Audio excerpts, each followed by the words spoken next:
Nah, capital allocation yang ketiga, ya kan, kita udah bahas tadi growth capex, kita bisa pakai investasi untuk balik ke bisnis yang antara bikin central kitchen, kita bisa bikin outlet lebih baru. Yang kedua tadi kita udah bahas juga, ya bisa R&D, bisa seperti Dyson ini, bisa seperti Nvidia, bisa seperti Coca-Cola di advertising.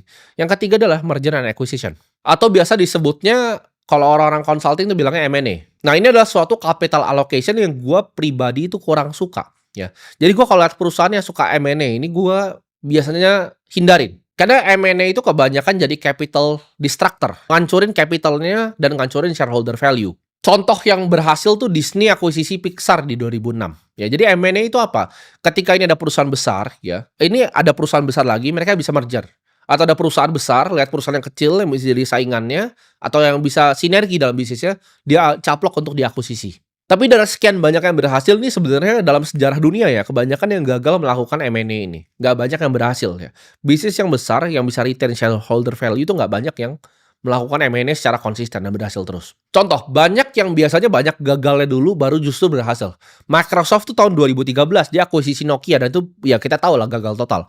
2016 dia akuisisi LinkedIn dan juga sekarang OpenAI yang berhasil. Tapi kebanyakan dari yang diakuisisi sama Microsoft ini jadi kegagalan total. Dan ini 2013 ketika Microsoft itu acquire Nokia, itu ngehancurin banyak sekali shareholder value.